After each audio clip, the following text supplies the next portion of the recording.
नमस्कार साथियों, स्वागत है आप सभी का आपके अपने नियमित मंथन एजुकेशन यूट्यूब चैनल पर। साथियों, आज की इस क्लास में हम लेके आए हैं स्टैटिक जीके, जो बहुविकल्पी प्रश्न रहेंगे और इसमें हमने अलग अलग सब्जेक्ट के प्रश्न को सम्मिलित किया गया है, जैसे जियोग्राफी, पॉलिटिकल, हिस्ट्री, इकोनॉमी और साइंस के, यानी सभी सब्जेक्ट के हमने इसके अंदर क्वेश्चन को समाहित किया गया है।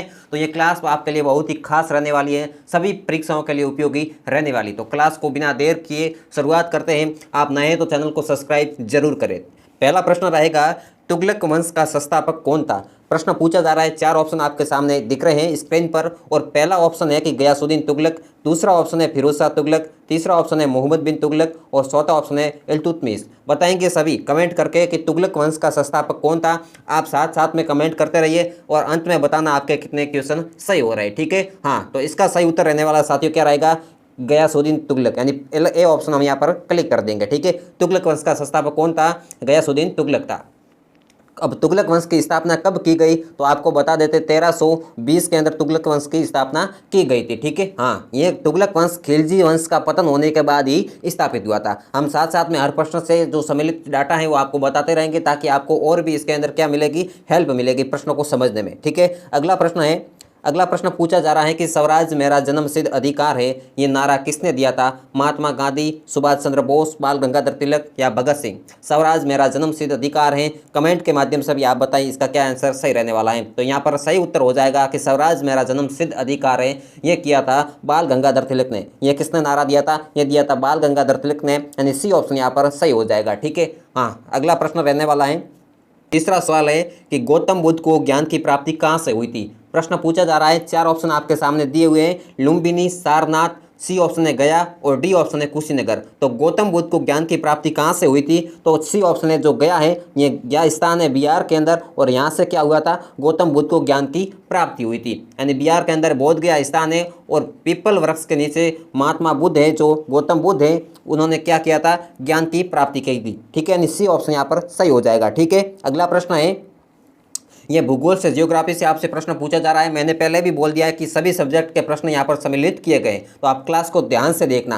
कौन सी नदी बंगाल का शौक कहलाती है? गंगा, कोसी, दामोदर या ब्रह्मपुत्र? चार ऑप्शन आपके सामने हैं, इनमें से एक क्वेश्चन राइट आंसर वाला है। जो बंगाल का शौक है वो कौन सा है, बताने सभी आंसर करेंगे तो यहाँ पर सी ऑप्शन सही हो जाएगा। जो बंगाल का शौक है वो कौन सी नदी को कहा जाता है? दामोदर नदी को कहा जाता है, जो बाढ़ के लिए जानी जाती हैं, और यहाँ पर सी ऑप्शन सही हो जाएगा, ठीक है। अगला प्रश्न है, विश्व का सबसे बड़ा मरुस्थल कौन सा है? गोबी, सहारा मरुस्थल, कालाहारी मरुस्थल या फिर अंटार्कटिका मरुस्थल? विश्व का सबसे बड़ा मरुस्थल कौन सा है? तो यहाँ पर डी ऑप्शन है सही रहेगा, अंटार्कटिका मरुस्थल है तो विश्व का सबसे बड़ा मरुस्थल है। वैसे सारा भी है, लेकिन गर्म मरुस्थलों में पूछा जाए तो सारा हमारा बी ऑप्शन सही हो जाएगा, लेकिन विश्व का सबसे बड़ा मरुस्थल पूछा गया है यहाँ पर, तो अंटार्कटिका मरुस्थल हो जाएगा, ठीक है। अगला प्रश्न है, भारत का सबसे ऊंचा जलप्रपात कौन सा है? भारत का सबसे ऊंचा जलप्रपात कौन सा है? सभी कमेंट के माध्यम से बताएंगे।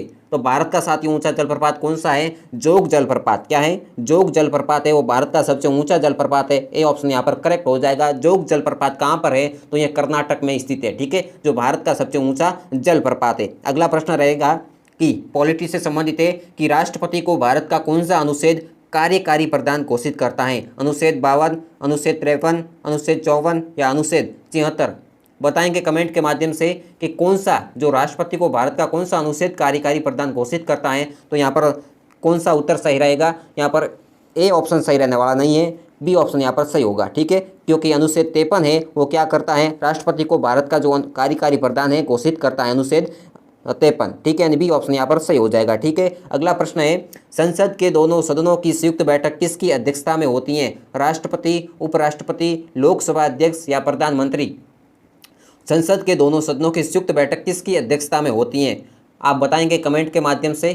तो इसके अंदर सी ऑप्शन करेक्ट हो जाएगा।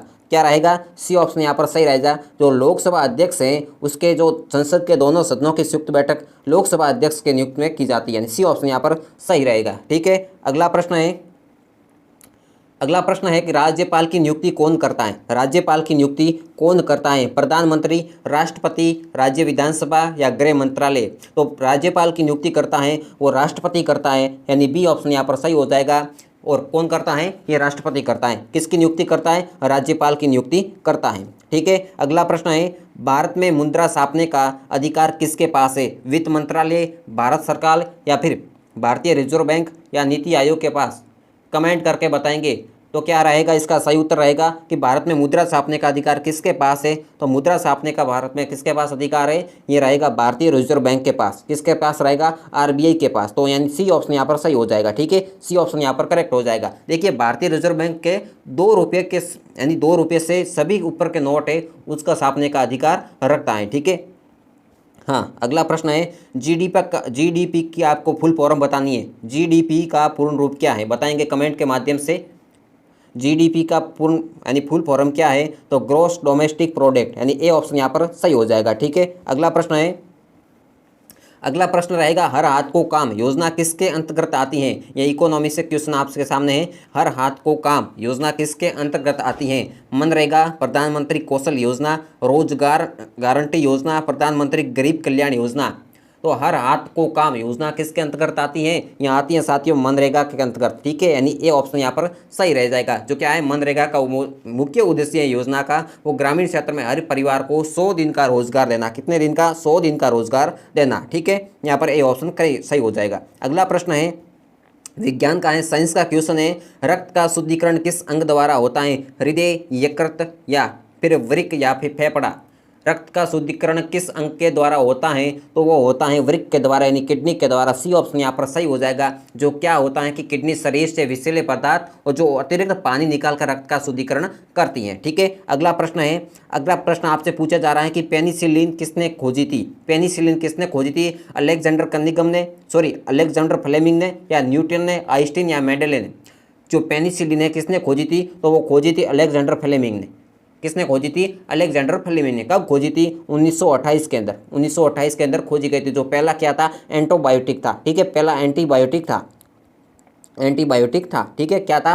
पेनिसिलिन पहला एंटीबायोटिक था। किसने खोजा था? अलेक्जेंडर फ्लेमिंग ने। कब खोजा था? 1928 के अंदर। ठीक है। अगला प्रश्न है कि पृथ्वी की सबसे बाहरी परत को क्या कहते हैं? बिल्कुल बेसिक से क्वेश्चन है और इनमें से आपको कितने सही हो रहे हैं वो कमेंट करके अंत में जरूर बताना। ठीक है, पृथ्वी की सबसे बाहरी परत को क्या कहते हैं? मेटल, क्रस्ट, कोर, या ग्रेनाइट? 4 ऑप्शन आपके सामने है, तो इनमें से सही उत्तर हो जाएगा वो हो जाएगा क्रस्ट।